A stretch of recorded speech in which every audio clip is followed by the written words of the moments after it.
The Secretary General remains very deeply concerned about the violence that we've seen in Bangladesh, which more than 100 people have been killed and thousands more injured. We've seen also that yesterday the Supreme Court of Bangladesh decision on the quotas for the civil service jobs, which was the part of the issues regarding the protests. He also saw the decision by the Bangladeshi student groups to suspend protests for 48 hours. He very much hopes that both these decisions will help create a conducive environment for dialogue. He urges all sides to avoid violence and negotiate in good faith with a view towards resolving all existing disagreements.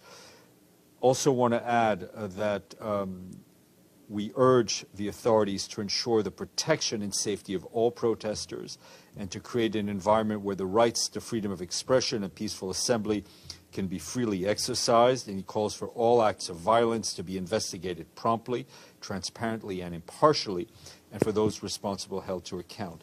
The one thing I do want to add, because we've seen our colleagues on the ground in Bangladesh have seen reports of disturbing reports of UN-marked vehicles that may have been used during the developments we've seen in Bangladesh over the last few days. It's important for us to stress that UN troop and police contributing countries are to use UN insignia and equipment marked with this insignia only when they are performing mandated tasks as part of a UN peacekeeping or UN political mission, and within the context of the deployment of any UN mission. Our serious concern in this regard has been conveyed to the relevant authorities in Bangladesh by our colleagues. And the sentencing. Oh yes, I think we've seen the disturbing reports of very harsh sentences being meted out. As we do everywhere else, we feel that it is very important for people to have the right to express themselves freely and peacefully without fear of arrest or worse. Mushfiq.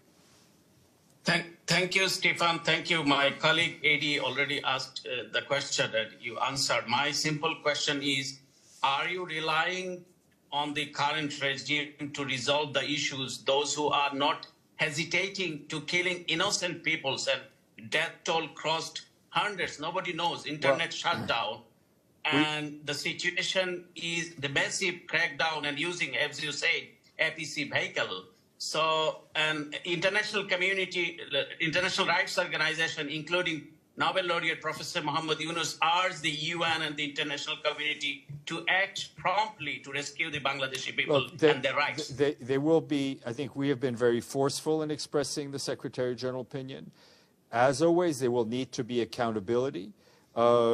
We very much hope that whether it's the government or the side of the students, use this, the time given, the space, in a sense, created by the Supreme Court decision, by the decision of the students not to demonstrate for 48 hours, to engage in a dialogue and to create an environment that is conducive to such a dialogue. But we will continue to monitor the situation very closely.